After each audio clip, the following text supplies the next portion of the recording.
Muy buenas tardes, amigos y amigas, sean bienvenidos. Es un gusto saludarles nuevamente. Como ustedes se pudieron dar cuenta, pues ya el día viernes realizamos la primera actividad de zona, la cual tenía un valor de 15 puntos netos. Ya, pues la mayoría de las personas que están asignadas al curso tuvieron la oportunidad de realizar y de enviar ese pequeño examen corto. Ese examen corto pues iba encaminado a que ustedes tuvieran un primer acercamiento a lo que eran los principios y garantías contenidas en el Código Procesal Penal, ¿sí?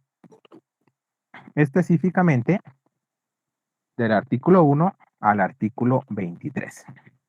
Antes de continuar, quisiera preguntarles si alguien tuvo alguna duda, alguna inquietud con la realización de la prueba o el examen que realizamos.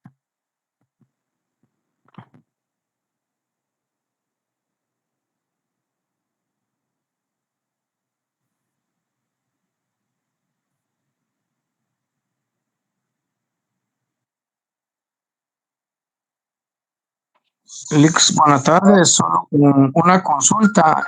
Adelante. De lo del viernes, no tanto, pero creo que con usted tenemos el día miércoles el primer parcial, así es, Lick. Es Exacto. que de Sí, ese es el día día sí miércoles. salgo, día miércoles salgo posterior a las 10 de la noche de trabajar y dudo que me vaya a poder examinar para ver si hay algún medio de manejarlo. Pues vea, Abimael, la única manera es como lo establece el normativo, ¿verdad? Que usted solicitara su examen extemporáneo siguiendo todos los parámetros y plazos del normativo. Eso quiere decir que usted Ok. tendría que presentar una constancia laboral debidamente firmada y sellada por su jefe inmediato, con correo y teléfono del jefe, y también una constancia, pues, donde explica los motivos y el horario, ¿verdad? En que usted esa fecha, pues, tuvo que elaborar. También se pide que sea membretada. Muy bien, se la puedo enviar al coordinador, a su WhatsApp o a su correo.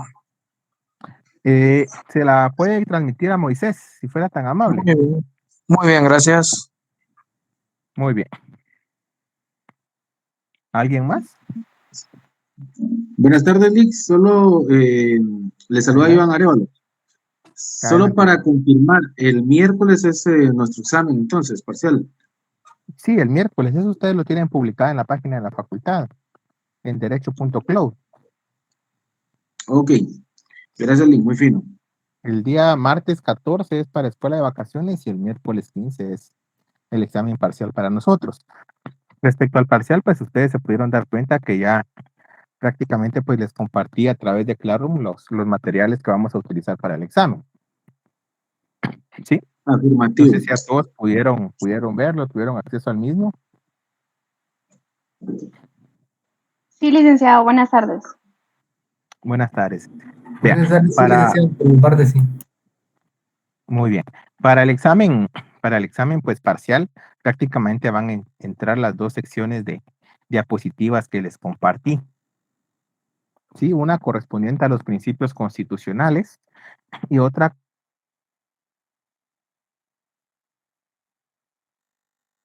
Tiene apagado su micrófono, licenciado. Gracias, Jacqueline, muy amable. Les decía que prácticamente pues para el examen parcial va a entrar la primera parte correspondiente a los principios constitucionales y posteriormente a las garantías del proceso penal contenidos en nuestra Constitución, es decir, los dos segmentos de diapositivas que ya les compartí. Si ustedes pudieron dar cuenta también, prácticamente pues traté de alimentar más las diapositivas para que ustedes tuvieran un mejor material de estudio y este pues fuera un poco más completo para que ustedes no tuvieran ningún inconveniente a la hora de estudiar, ya que traté, digamos, de condensar en ellos la parte esencial o lo fundamental de lo que fuimos desarrollando. De esa cuenta, pues prácticamente al inicio únicamente hacía una enunciación, digamos, de títulos o subtítulos, pero decidí mejor alimentarlos con información para que también les sirva a ustedes de respaldo y tengan un mejor apoyo al momento de complementar sus notas, sus apuntes y material para estudio. Leonel, adelante. Muy buenas tardes, licenciado. Sí, muy claro su prueba de lectura, estuvo muy bien. También para consultarle, ¿la clase de hoy y de mañana ya no entran en el examen o siempre? Bien, bien, la de hoy todavía entra, Leonel. Ah, bueno, Porque ¿nos hoy mandaría terminamos de ver. diapositivas mañana? No, las diapositivas ya se las mandé. Ya van incluidas en las que nos envió. Sí, ya van, se las envié Ah. completitas para que ustedes pudieran complementar y pues estudiar con suficiente tiempo de antelación, ¿verdad? Excelente, muchas gracias. Ahí ya, para servirle. Bien, ya para culminar las garantías del proceso penal contenidas en nuestra Constitución, tenemos lo referente a los antecedentes penales por delitos y faltas. Sí, esto lo encontramos en el artículo 22 de nuestra Constitución. Y recuerden, pues, que la Constitución es clara cuando dice que una persona no puede ser limitada o restringida de su libertad si no ha sido previamente sancionada en un proceso penal con todas las garantías que la ley le asiste. Sí, aunado a ello, recuerden que también está la libertad que tiene toda persona para poder ejercer esos derechos y esas obligaciones que la ley le reconoce, sin más limitantes que los que la misma ley le llega a establecer.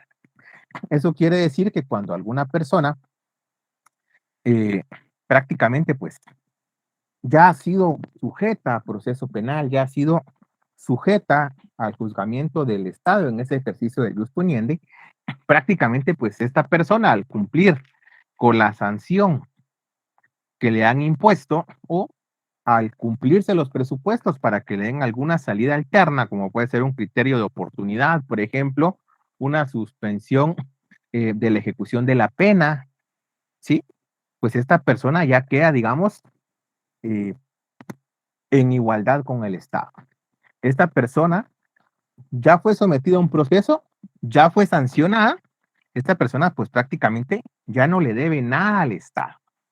Por eso precisamente se establece la garantía de antecedentes penales por delitos y faltas en el sentido de que el hecho de que una persona haya sido sometida a un proceso penal o que una persona haya sido sancionada por un delito o una falta no es razón suficiente ni causal para que se le restrinja el derecho, los derechos o las facultades que la Constitución y que las leyes le garantizan. ¿Sí? De esa cuenta, nosotros vemos algunas excepciones en nuestro ordenamiento penal, pero esas excepciones son bastante discutidas hoy en día en cuanto a su constitucionalidad. Sí, no obstante, pues ya hayan habido resoluciones de la Corte de Constitucionalidad donde se establece que tanto la reincidencia como la habitualidad pues son legítimas y no atentan contra el orden constitucional, pues ya al hacer un análisis un poquito más de fondo, nosotros nos podemos dar cuenta que tanto la reincidencia como la habitualidad pues sí colisionan con lo que establece el artículo 22. ¿Por qué colisionan? Porque si el artículo 22 nos dice que si una persona ha sido sometida a proceso penal o una persona tiene antecedentes penales, si una persona ya fue sancionada, ya fue condenada, ya cumplió su sentencia, este motivo no tiene que influir en algún sentido en que pues se le puedan limitar ciertos derechos y facultades que la ley le establece. La reincidencia la encontramos en el artículo 27, numeral 23 del Código Penal, y la habitualidad en el artículo 27, numeral 24 del Código Penal. Sí, de esa cuenta, también tenemos que considerar que nuestra Constitución es una Constitución eminentemente garantista. Sí, la Constitución es del año 85 con vigencia en el año 86. Nuestro Código Penal prácticamente pues es del año 92. Perdón, nuestro Código Procesal Penal es del año 92. Nuestro Código Procesal Penal del año 92 es eminentemente acusatorio. Sí, es eminentemente acusatorio. Ya se sigue un derecho penal de acto y no de autor. De esa cuenta tenemos que considerar que ahí tenemos un desfase en nuestra legislación, porque nuestro Código Penal es un Código Penal todavía emitido bajo el sistema inquisitivo. Nuestro Código Penal es del año 73. Es decir, ahí tenemos un pequeño desfase entre sistemas. De esas cuentas que vemos que hoy en día, pues el Congreso por ahí tiene engavetada un nuevo proyecto de reforma al Código Penal, ya que vemos que precisamente el sistema inquisitivo colisiona con el sistema acusatorio. De esa cuenta no hay esa coherencia al 100% entre nuestro Código Penal y nuestro Código Procesal Penal. Esto toda vez que pues esta garantía constitucional nos dice que no importa si una persona pues ha sido sancionada 3 veces o ha sido condenada 3 veces. Eso no puede ser considerado al momento de iniciar un nuevo proceso. No obstante ello, pues el Código Penal sí establece estas excepciones que estábamos platicando, tal como la reincidencia o bien el caso de la habitualidad. Y recuerden que va a ser reincidente quien comete un nuevo delito después de haber sido condenado en sentencia firme por un delito anterior. ¿Sí? Ya sea que lo haya cometido en Guatemala o en el extranjero, ¿verdad?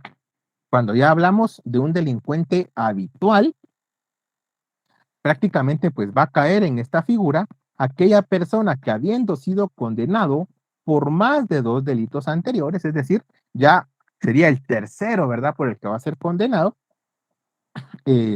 comete otro delito, tanto en Guatemala como fuera del país.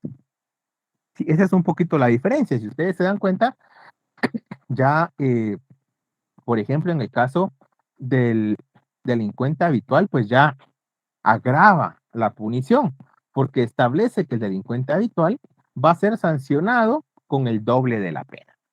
Sí, entonces ahí es donde encontramos precisamente esta colisión con lo que establece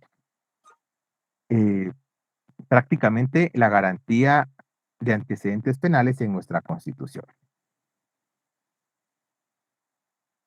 Adicional a ello, solo vamos a cambiar diapositiva, permítame.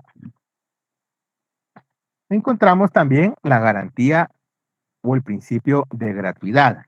Este contenido en el artículo 29 y el 203 de nuestra Constitución. ¿Qué establece el principio de gratuidad? Es que precisamente la justicia no va a generar un costo por regla general para las partes, salvo algunas excepciones. Sí, o sea, esto quiere decir que pues el organismo judicial no les va a cobrar por resolver los conflictos. Sí, va a administrar justicia a través de sus órganos jurisdiccionales, de sus jueces y magistrados, pero en este caso en forma gratuita. El proceso sí lleva un costo, pero no es un costo que va a ser asumido para las partes. Y ojo, esto es completamente diferente al tema de costas procesales o daños y perjuicios. Sí, porque eso ya es prácticamente un cobro que hace una parte del proceso a la otra parte. Pero en el caso de la administración de justicia, esta no tiene costo. De esa cuenta, los funcionarios del organismo judicial y los empleados del organismo judicial, como el caso de los auxiliares, entiéndase secretario, oficial, comisario, notificador, etcétera, no pueden cobrarle a las partes. Si ellos cobran algún emolumento o reciben algún tipo de remuneración o algún tipo de dávita, recuerden que eso pues no solo constituye causa de proceso disciplinario en el organismo judicial, constituye prácticamente pues la destitución del mismo y también se tipifica como un delito, ¿verdad? Recuerden el famoso cohecho activo y cohecho pasivo. Adicional a ello, pues nuestra Constitución regula lo que es el libre acceso a los tribunales para el ejercicio de la acción. En este caso, la acción penal.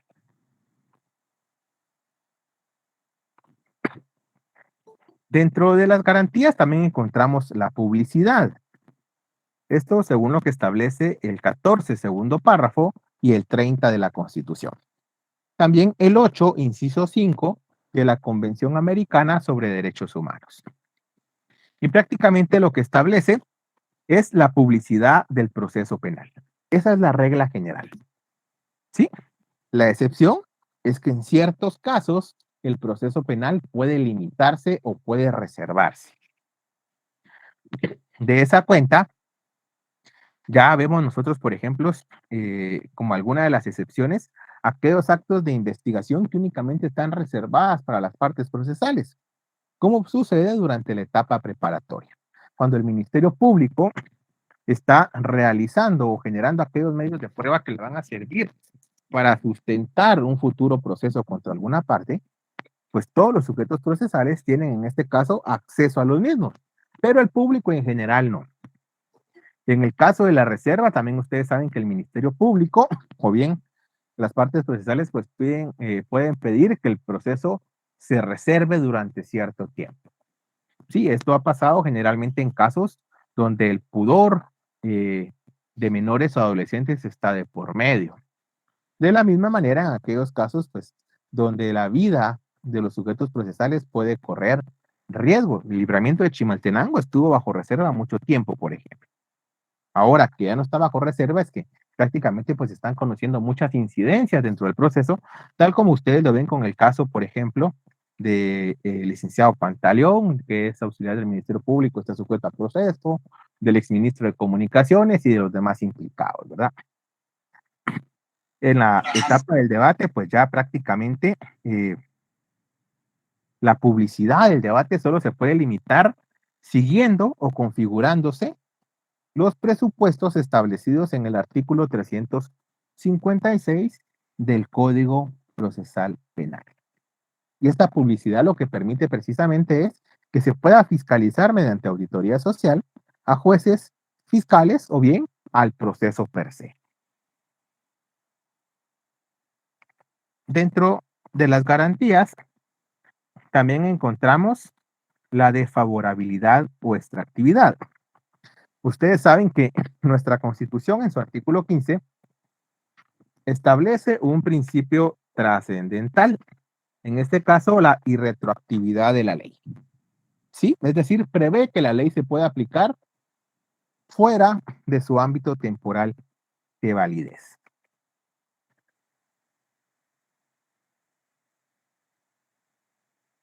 De esa cuenta, expresamente regula que la ley no es retroactiva, salvo en materia penal, cuando favorezca al reo. Eso quiere decir que si alguna persona, pues prácticamente cometió un hecho bajo el amparo de una ley y durante el tiempo que la persona está sujeta a proceso penal, esta ley es reformada y establece mayores beneficios o ventajas para el reo, estas ventajas le van a ser aplicables al mismo. Por ejemplo, una persona que haya sido sometida, digamos, a 30 años de prisión por X delito, y resulta que el día de hoy el Congreso reforma la ley y establece que la pena máxima va a ser de 20 años. En este caso, se puede pedir ante el juez que el juez aplique la retroactividad de la ley, reduciendo en este caso la condena mínima. También se establece el principio de ultraactividad de la ley. ¿Pero en qué sentido? Cuando hablamos de retroactividad es aplicar una ley antes de su entrada en vigencia, ¿sí? Para hechos o situaciones que sucedieron antes de su entrada en vigencia. Cuando hablamos de la ultraactividad, nos estamos refiriendo a aplicar una ley que ya no se encuentra vigente en la actualidad a un hecho que sucedió durante su vigencia. Supongan ustedes que una persona hace, ¿qué les digo yo? 30 años cometió un hecho delictivo y esa persona está sujeta hoy a proceso penal. Pero durante el hecho durante el tiempo que la persona cometió hecho este delictivo, pues la ley regulaba una situación más favorable. Entonces, en este caso, a la persona se le va a aplicar esa ley que estaba vigente cuando la persona cometió el hecho delictivo. Un ejemplo claro es lo que nosotros vemos en el tema de financiamiento. ¿Cuál es el tipo penal? Se me fue. ¿Alguno recuerda el nombre del tipo penal de financiamiento ilícito electoral? O creo que es ese.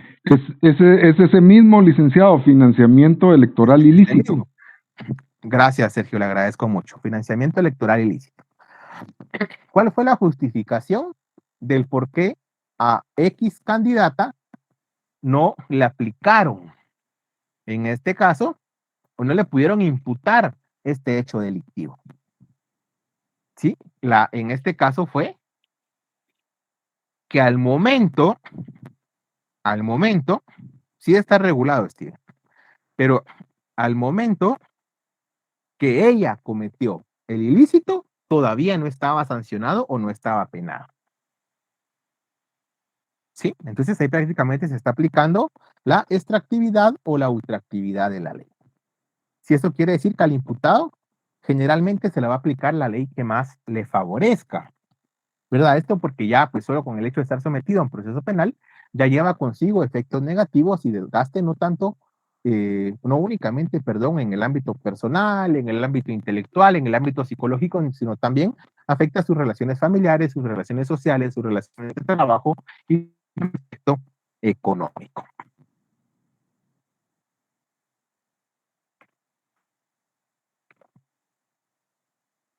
La garantía procesal de persecución, perdón, de prohibición de persecución y sanción penal múltiple. ¿Sí? Ya prácticamente, pues, la Constitución en su artículo 211 establece la prohibición de los tribunales y órganos jurisdiccionales de conocer y tramitar procesos fenecidos. ¿A qué hace alusión esto? Hace alusión precisamente, mis amigos, a que el sistema jurídico guatemalteco se basa en ciertos valores jurídicos. Uno de estos valores es el de justicia, otro el de bien común y el tercer valor jurídico fundamental es el de seguridad jurídica. La seguridad y la certeza jurídica tienen como finalidad hacer el derecho más seguro y también darle un marco de protección a las personas para que se sientan seguras ante la ley. De esa cuenta, lo que establece la Constitución es que una persona no puede ser sometida a proceso penal o sancionada repetidas veces por el mismo hecho. ¿Sí? Esto también lo encontramos regulado en el artículo 14, inciso 7, del Pacto Internacional sobre Derechos Civiles y Políticos. También y esto pues lo vamos a aplicar porque el artículo 46 reconoce aquellos tratados en materia de derechos humanos ratificados por Guatemala. En el caso del derecho a un juez imparcial, este pues prácticamente ya lo encontramos establecido en el artículo 14 del Pacto Internacional de Derechos Civiles y Políticos y el artículo 8 de la Convención Americana sobre Derechos Humanos. ¿Qué quiere decir el hecho de que todo imputado o todo sindicado en un proceso penal tenga derecho a un juez imparcial? Precisamente a ser juzgado o a que el proceso esté a cargo de un juez o un tribunal neutral, ¿sí? Que no tome partida a favor de nadie, sino que únicamente sea un juez de control de garantías, un juez que observe lo que establece la Constitución y la ley. ¿Sí? Se quiere alguien neutral. De esa cuenta, pues ustedes han visto que ya la Constitución y la ley, digamos, regulan ciertos mecanismos que tienen como finalidad, en este caso, garantizar la imparcialidad del juez. Como puede ser la independencia judicial, la exigencia de que el juez sea competente y que se encuentre preestablecido, ya vamos a hablar de ello. También el respeto al principio acusatorio y la imparcialidad del juez en el caso concreto. En el primero, la independencia judicial. Cuando hablamos de la independencia judicial, esta está regulada en el 203, 204 y 205 de la Constitución. Sí, saben que al organismo judicial se le encomienda esa facultad de administrar justicia, es decir, de juzgar y ejecutar lo juzgado. ¿Cómo se integra el organismo judicial? Si ustedes quieren saber cómo se integra el organismo judicial, prácticamente pues tenemos que ver lo que establece el artículo número 56, perdón, no es el 56 ahorita, es el artículo 58 de la ley del organismo judicial. Ella establece la Corte Suprema, las cámaras de la Corte Suprema, las salas de apelaciones, etcétera, ¿verdad? Todos ellos forman parte del organismo judicial y todos tienen esa facultad de administrar justicia. De esa cuenta, cuando hablamos de la independencia judicial, la misma Constitución establece que los jueces y los órganos jurisdiccionales son independientes, es decir, que no se encuentran sujetos a ninguna autoridad. Únicamente se encuentran sujetos en el ejercicio de su función a lo que establece la Constitución Política de la República de Guatemala y la ley. ¿Sí?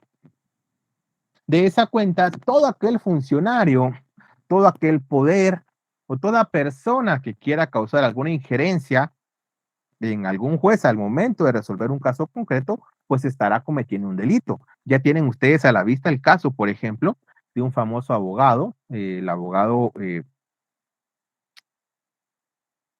creo que era Dubón Portillo, si no estoy mal, y el exdiputado Cudy Rivera, ¿verdad? A ellos prácticamente pues quisieron, por el puesto que él representaba, quisieron influenciar o ingerir cierta resolución de alguna jueza. Desde esta cuenta, el hecho de que los jueces y magistrados no puedan ser molestados o intimidados en el ejercicio de su función puede verse desde dos perspectivas. La independencia del organismo judicial frente a los otros poderes del Estado. ¿Sí? Esto quiere decir que el organismo judicial tiene independencia respecto a los otros poderes del Estado, entiéndase el ejecutivo y el legislativo. Ya saben ustedes que la ley únicamente permite la coordinación entre los mismos y la subordinación entre ellos pues va a estar prohibida. ¿Sí? Esa coordinación pues va prácticamente de la mano a que todos los organismos gozan el mismo grado de poder público. Ningún organismo prevalece sobre el otro. La segunda perspectiva va orientada a la independencia que tiene el juez o el magistrado frente a las autoridades del organismo judicial. Como ustedes sabrán, prácticamente pues, tal como lo establece la ley del organismo judicial, en este caso pues en el artículo número 54, literal A, la Corte Suprema de Justicia es el órgano supremo del organismo judicial. ¿Sí? Pero es el órgano supremo en cuanto a que es el máximo tribunal de justicia ordinaria del país. Que obviamente pues tiene su competencia establecida. Si nosotros nos vamos a ver lo que establece el artículo 58 de la ley del organismo judicial, nos vamos a dar cuenta que existen muchos órganos jurisdiccionales. Y obviamente dentro de estos órganos jurisdiccionales existen ciertas relaciones, ¿verdad? Vamos a ver, por ejemplo, que la Corte Suprema es el máximo tribunal de justicia del país. Posteriormente, esta Corte Suprema tiene órganos pues que se encuentran jerárquicamente una escala abajo de ellas, que son las cámaras de la Corte de Apelaciones, perdón, las cámaras de la Corte Suprema de Justicia. Actualmente tenemos 3, Cámara de Amparo y Antejuicio, tenemos la Cámara Civil y tenemos la Cámara Penal. Posteriormente están los tribunales de segundo grado, en este caso, las salas de la Corte de Apelaciones y tribunales de igual jerarquía. Después tenemos los tribunales de sentencia y los juzgados de primera instancia, y posteriormente pues ya tenemos los juzgados de paz o juzgados menores. Si ustedes se dan cuenta, estamos hablando que existe cierta jerarquía en cuanto al grado de competencia. Pero esto no implica de que, por ejemplo, un magistrado de sala le puede dar instrucciones a un juez de primera instancia. Eso no se puede. Tanto el juez de paz como el juez de instancia, el juez del tribunal de sentencia, los magistrados de sala o los de corte, ellos mantienen su independencia unos respecto a otros. Y los demás no pueden influenciar, no pueden delimitar u ordenarles cómo deben actuar. ¿Sí? Ellos son independientes en el ejercicio de su cargo. Esto lo que hace prácticamente es que establece que las decisiones judiciales únicamente pueden ser modificadas o revocadas mediante los procedimientos establecidos en la ley. Sí, entiéndase, los recursos, ¿verdad?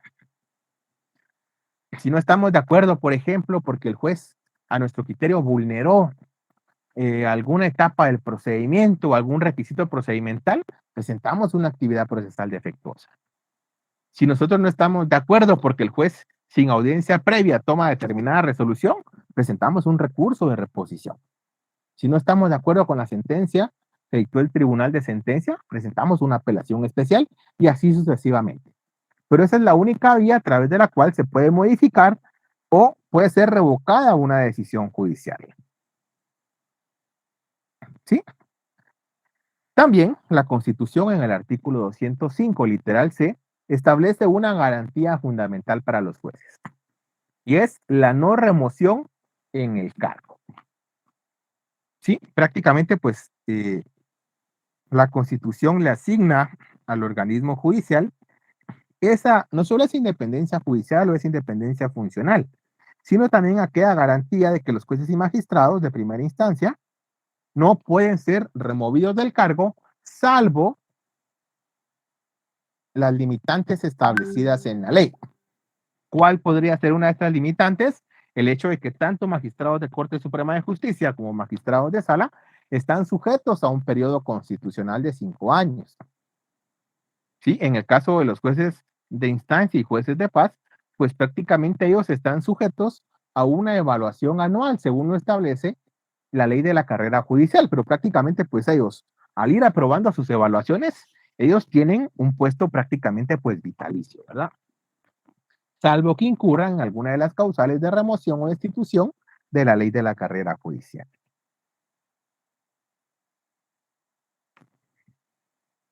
La exigencia de juez competente preestablecido. Esta la encontramos fundamentada en el artículo 12 de la Constitución, en el 14 del Pacto Internacional de Derechos Civiles y Políticos y el 8 de la Convención Americana sobre Derechos Humanos.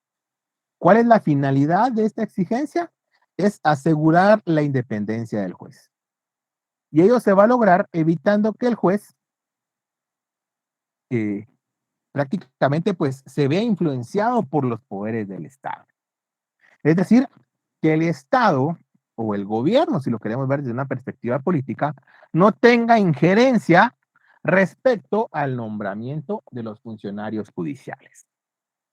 Por eso precisamente se establece que el juez debe cumplir una carrera judicial. El juez debe seguir ciertos requisitos para poder mantenerse en el cargo, para poder acceder al cargo. Y esto evita ese nombramiento antojadizo que se da en el Estado. Al garantizar esta estabilidad en el ejercicio del cargo, pues prácticamente ya el juez no se encuentra sujeto a ninguna autoridad o no se encuentra sujeto a devolver algún favor. ¿Sí? Por eso es que también se establece la prohibición de crear tribunales de fuero especial, es decir, de que se creen tribunales para conocer determinado caso. Eso no se puede. Sí se puede limitar la competencia. Es diferente, como en el caso de los tribunales de mayor riesgo, donde a determinado juzgado se le asigna determinada competencia. Pero no es que únicamente vayan a conocer un caso en específico. ¿Sí? Obviamente, pues ya corresponde en este caso a la Corte Suprema de Justicia determinar la competencia de cada juez. Ellos van a determinar dónde se van a ubicar los juzgados, van a determinar cuál va a ser la competencia de grado, razón, turno, cuantía, etcétera, que va a conocer cada órgano jurisdiccional. También en el caso, siempre pues estamos hablando de la imparcialidad, ¿verdad? El principio acusatorio. El principio acusatorio lo que prevé es que a diferencia del principio inquisitivo, donde el mismo juez era el que investigaba, el mismo juez era el que controlaba la investigación, el que aplicaba las garantías y el que decidía si la persona era culpable o no. Ya con el principio acusatorio, pues le da una distribución objetiva de las funciones. Esto para evitar la contaminación o la predisposición que pueda tener la persona que decide respecto al caso o respecto al imputado. Ya el Ministerio Público pues tendrá la función en este caso de investigar, de ejercer la acción penal del Estado. El juez de garantías prácticamente pues controlar que se respeten los derechos, principios y garantías a favor del imputado y a favor de todas las partes procesales. Y en el caso del tribunal de sentencia, prácticamente pues a ellos les corresponderá ya valorar la culpabilidad de la persona y decidir sobre la condena o la absolución, perdón, en el caso, ¿verdad? Por último, la imparcialidad del juez en el caso concreto. Cuando hablamos de la imparcialidad del juez en el caso concreto, la ley ha previsto tanto en la LOG como en el Código Procesal Penal los impedimentos, excusas y recusaciones. Sí, es decir, aquellos factores por los cuales el juez se encuentra limitado de conocer, aquellos factores donde el juez está obligado a rechazar el conocimiento de determinada causa, o bien que alguna de las partes, si el juez no se ha pronunciado, le solicite que no lo conozca. Recuerden que el juez, si tiene conocimiento de algún impedimento o alguna excusa, inmediatamente debe hacerla del conocimiento de las partes. Esto pues ya evita que factores como amistad, compañerismo, negocios, comercio, enemistad, algún perjuicio, parentesco, interés, puedan afectar la objetividad del juez al momento de resolver un caso concreto. Sí, ya prácticamente pues para ir finalizando, te encontramos lo que es la limitación estatal a la recolección de la información. Y esta es la que sustenta es que nosotros sabemos que el fin del proceso penal es averiguar la verdad, ¿sí? Esclarecer el relato histórico de determinado hecho punitivo. Es decir, cómo sucedió, quiénes participaron, qué participación tuvieron estas personas y cuáles fueron las circunstancias en las que se dieron, ¿verdad? No obstante ello, esta no es una finalidad absoluta, es decir, sí está sujeta a limitantes, sí está sujeta al control del Estado y esto con base en las garantías que la Constitución y la ley establecen. También los tratados en materia de derechos internacionales, los tratados internacionales en materia de derechos humanos. De esa cuenta, dentro de las limitaciones, por ejemplo, en cuanto al derecho a no declarar, nosotros encontramos que la persona no puede declarar contra sí misma. Y aún así lo haga, no puede ser tomada en cuenta o no puede valorarse para tomar una decisión. También la persona no está obligada a declarar contra parientes. ¿Sí? Esto pues según lo establece el artículo 16, el artículo 143, inciso 3, literal G del Pacto Interamericano de Derechos Civiles y Políticos, y el artículo 8, inciso 2, literal G de la Convención Americana sobre Derechos Humanos. También encontramos, por ejemplo, la prohibición de cualquier tipo de tortura. Esto va orientado a tratos crueles e inhumanos, ¿verdad? La persona no puede ser, aunque esté sometida a proceso penal o aunque esté sometida a una prisión legítima y legal dictada por un juez competente, no puede ser sometida a una tortura física o a una tortura moral. ¿Sí? Esta tortura, pues, también no solo es extensiva para el imputado, sino también los terceros que participen en el proceso no pueden ser sometidos a este tipo de torturas. Esto, pues, con la finalidad de obtener información. Es decir, yo no puedo torturar y someter a golpes al sindicado hasta que él se autoincrimine.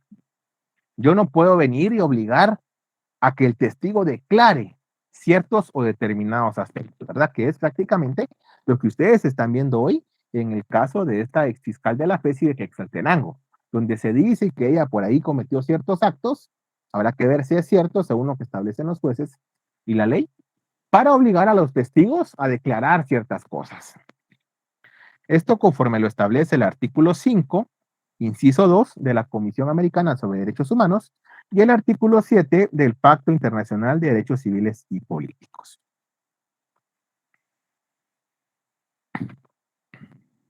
También encontramos dentro de estas limitaciones a la recolección de información la protección a la intimidad de las personas.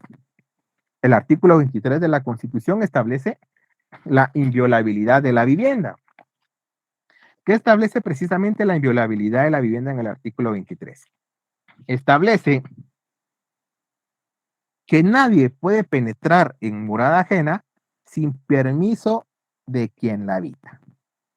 Sí, ni siquiera del dueño, sin permiso de quien la habita. La única limitante es una orden emitida por juez competente. Pero ojo, esta orden debe llenar ciertos requisitos. Es decir, debe indicar el motivo de la diligencia. Y también debe realizarse en un horario de 6 a 18 horas. ¿Sí? También establece la obligación de que esta diligencia siempre se desarrolle en presencia del interesado. Y ojo, el horario que establece la Constitución de que esta diligencia nunca puede desarrollarse antes de las 6 o después de las 18 horas, por ahí hay algunos criterios jurisdiccionales, ¿verdad? Hay algunos jueces, por ejemplo, que dicen que a las 18 horas el Ministerio Público y las demás personas que intervengan deben salir del inmueble. Hay otros jueces que aceptan que las 18 horas sea la última hora hábil en que el Ministerio Público y los demás sujetos puedan ingresar. Sí, pero una vez ingresan a las 18 horas, pueden permanecer más allá de las 18 horas. Esto pues hay ciertos criterios y por ahí todavía no hay no hay una interpretación o una doctrina de la CC.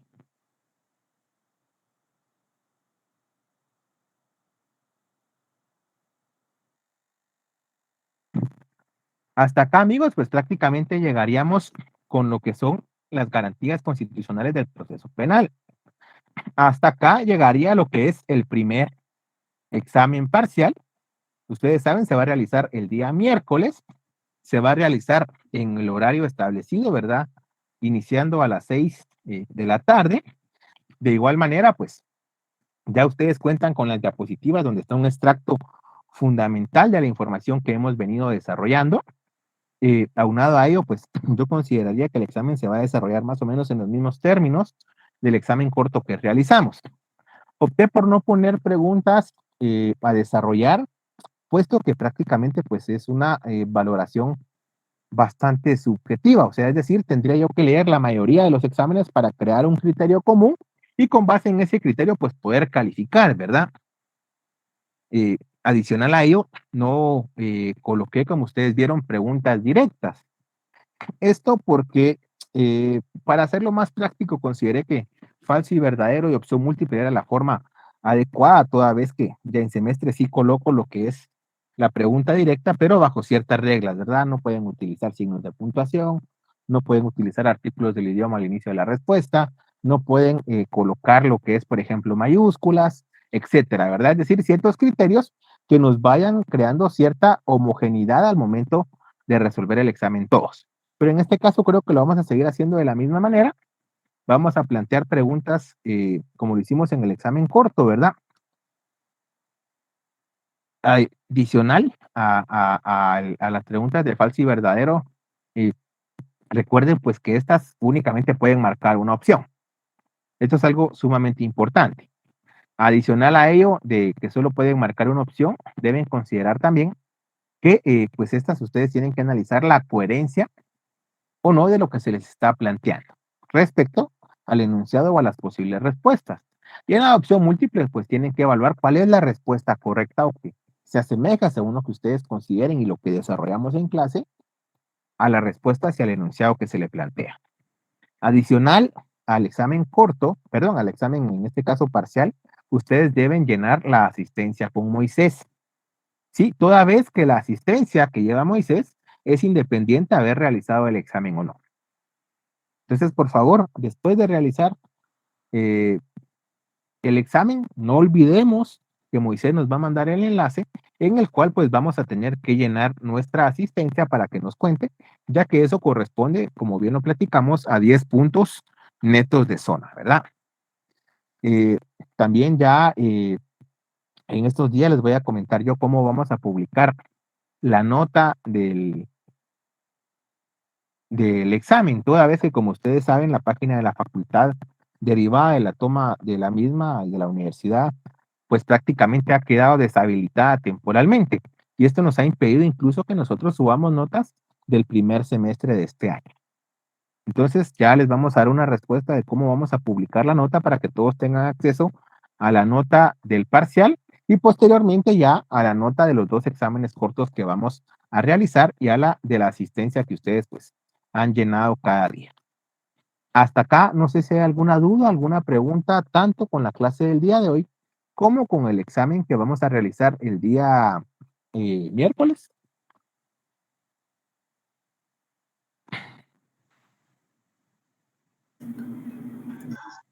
Por el momento ninguna, licenciado, solo que, a ver, ojalá nos den suficiente tiempo. Va a ser todo en la hora de la clase. No, Sergio, va a ser atendiendo al número de preguntas.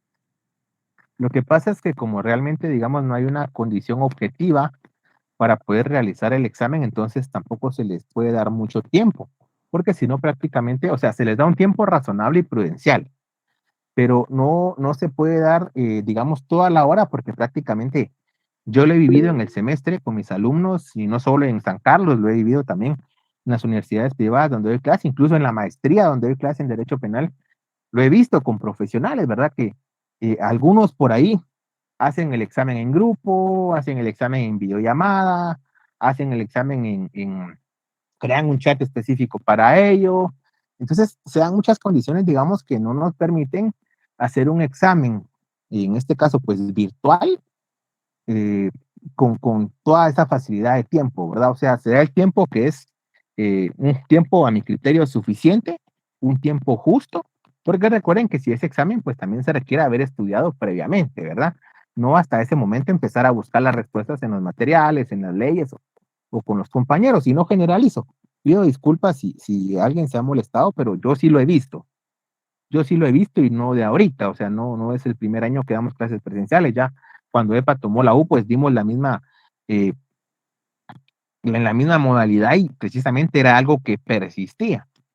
Por eso ven ustedes que muchos de sus docentes utilizan Moodle, ¿verdad? O se usa formulario de Google y se le adiciona, digamos, hay una aplicación que permite establecer un timing o un tiempo en el desarrollo de, del examen, donde si ustedes van pasando una pregunta, pues ya no pueden regresar a la misma. En este caso no lo hemos hecho para que ustedes no salgan afectados, ¿verdad? Porque sabemos que en algún momento a todos se nos puede olvidar más de alguna pregunta y ya al ir avanzando, pues nos recordamos de la respuesta. Pero si van a contar con el tiempo suficiente, Sergio, eso no tenga pena. Lo único es que si damos una hora, se llevan más de la hora. Si damos hora y media, se llevan más de la hora y media. Entonces, por ahí tenemos que ir jugando dependiendo el número de preguntas, dependiendo la complejidad de las respuestas. Si ustedes se dio cuenta, pues el examen corto prácticamente eran solo 23 artículos del código, ¿verdad? O sea, no era mayor tema, ustedes podían sacar su código, lo podían tener a la mano, entonces por eso fue que el tiempo pues no fue tan extendido, pero sí era suficiente para que lo pudieran presentar, ya que según los resultados que me trasladó a mí, las estadísticas de Google, habían personas que a los 10 minutos ya habían enviado el examen, por ejemplo. Y las notas no están mal, digamos. O sea, sí es posible, sí es posible y el tiempo es suficiente. Pero vamos a tomar en consideración la sugerencia que usted nos ha hecho, con mucho gusto. Sí, licenciado, gracias. El grave problema es, como le digo, a veces no es lo mismo estar bajo una misma tensión de velocidad de internet a otra. Entonces eso en algún momento afecta que se tarda el archivo en llegar. Entonces Enviar. solamente eso, No, gracias, si usted se dio licenciado. cuenta, yo el examen lo cerré precisamente 4 minutos después. Por ahí hay algunas personas que lo enviaron fuera de plazo, pero yo lo cerré después, previendo precisamente que lo enviemos a última hora, ya en los últimos segundos, previo a que se cierre. Entonces siempre di un compás de espera para evitar que estas personas pudieran salir afectadas. Y lo mismo sucede cuando hay lluvia, etcétera, ¿verdad? O cuando varias personas pues están en clases, están conectados en casa. Yo entiendo eso, por eso que siempre hay un pequeño compás de espera para no afectarles.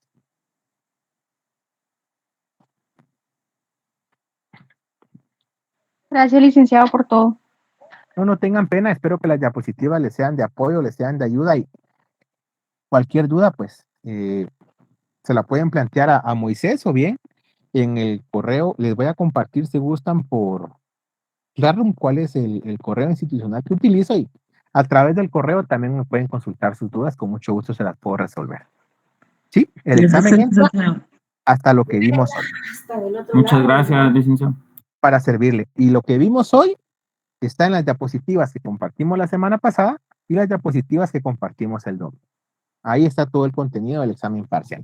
Ya lo que hagamos mañana o en adelante, eso pues ya va a ser tema de otra evaluación. Gracias, licenciado. Para servirle, Leonel. Gracias, licenciado. Gracias, licenciado. Feliz noche. Descanse.